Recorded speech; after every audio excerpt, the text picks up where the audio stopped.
In this video, let's talk about the Wheel of Theodorus project. The Wheel of Theodorus is named for the Greek philosopher Theodorus of Cyrene, who is known for his contribution to the understanding of irrational numbers. You will create a poster, actually just one sheet of paper, of the wheel, which will then be colored and creatively decorated. You'll also submit all of the calculations necessary to provide a complete description of the wheel. Alright, so here are the supplies that you need. A couple of sheets of blank paper, a ruler, an index card, and then you'll also need your attachment A. This is where you'll do your calculations, and then on the back, your attachment B, which is the grading rubric, and I'll go over that in just a minute. So I am going to attach this video to the document that's posted in Schoology, but I'm going to go ahead and go through the steps with you right now. So first thing, take your paper, you're going to fold it hamburger and hot dog. This means vertically and horizontally. Teachers, at this time the snack station is open. Please make your way down to the mall to grab a sweet and salty snack as we work through the afternoon. Wonderful. Alright, so now I've got my X and Y axis. I'm going to go ahead and use my ruler and I'm using a pen just so it shows up nice and dark, but I would recommend using a pencil to mark your axes.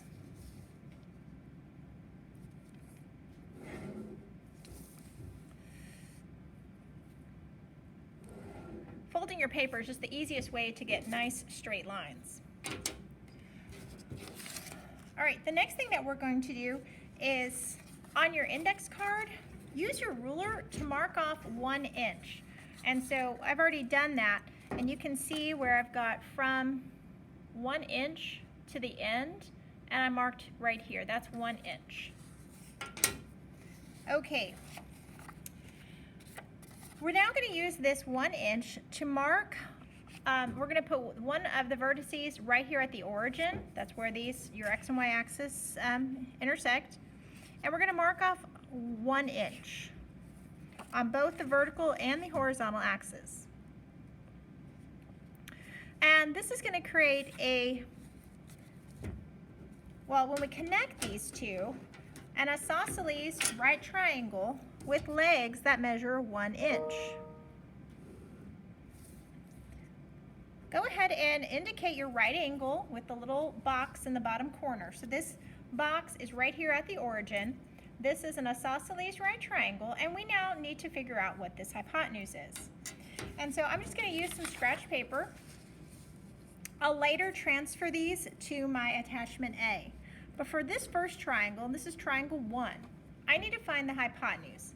That's the guy across the box. That's the longest leg on this triangle. I'm going to use Pythagorean theorem. A squared plus b squared equals c squared, where my a and my b are my legs. So 1 squared plus 1 squared is equal to c squared. Well, 1 squared is just 1, so 1 plus 1 is 2. And when we take the square root of c squared, c is equal to the square root of 2.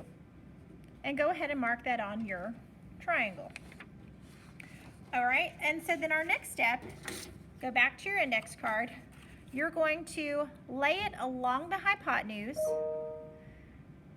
and then mark off at that 1 inch mark. I'm going to go ahead and just trace this. So now I'm going to make a triangle that has legs of 1 inch and root 2.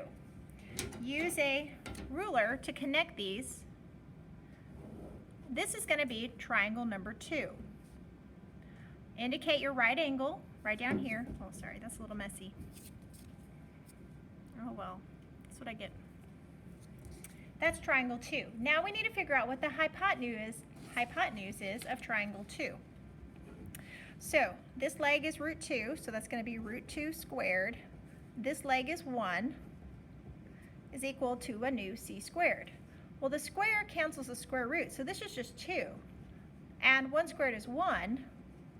So we have 3 is equal to c squared. When you take the square root of each of those, c is equal to the square root of 3. And so this now is the square root of 3. Okay, ready to draw triangle number 3. Again, you're going to lay your card along the hypotenuse, and where you have your 1-inch mark, you're going to draw your vertical leg, connect to draw triangle 3. Triangle 3 has a leg of root 3 and 1. Let's work through Pythagorean theorem to get our new hypotenuse. And so this is going to be square root of 3 squared plus 1 squared is equal to c squared. So the square cancels the square root. 1 squared is 1. 4 is equal to c squared, and when we take the square root, c is equal to 2. This hypotenuse is now 2. Okay, let's repeat the process and draw triangle number 4.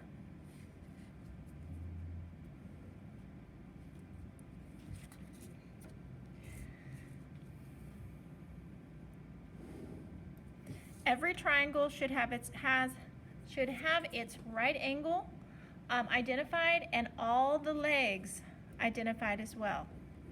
This is triangle number 4, and I'm going to go back, do my calculations, come up with this next hypotenuse, add on another triangle and another and another. All right, so that's all explained in these instructions. I've also recorded this video and have some photos in here as well for you to follow along.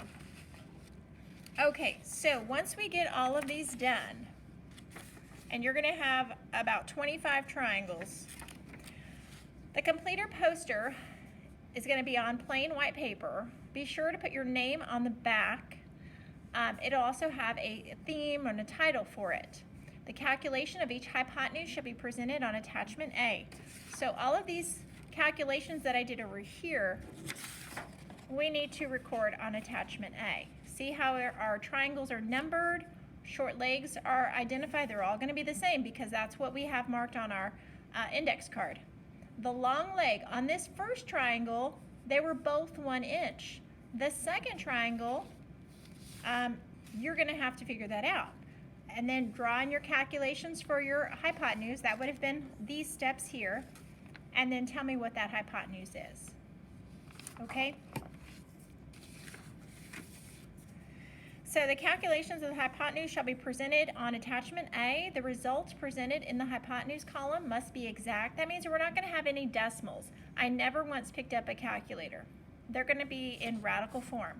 You're going to turn in the attachment A and B, and B is just on the back with the project. It is a test grade. It is due Friday, January 29th. Here are some samples, and you can Google Wheel of Theodorus project ideas, and you'll get lots of different examples come up. All right, so this is where you'll have all your calculations. It's on attachment A. On the back is the rubric. So for the calculations, it is 60 points.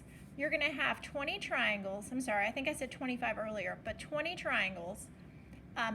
And each triangle has one leg, or each triangle has 3 sides, right? So 2 legs and a hypotenuse. So that's 3 numbers on each triangle for a total of 60. Your math has to be correctly done, and your triangles need to be accurate. That means they must line up. I want you to notice how, a little bit of pen mark here, but each of my vertices line up nicely. This one might be a little, I might have to fix that one a little bit, but they should line up. Labeling, everything needs to be labeled. The right angles need to be labeled, the triangles have to be labeled, all the sides are labeled. Neatness and creativity will get you the last 20 points. If you have any questions, please ask in class or text me on Remind.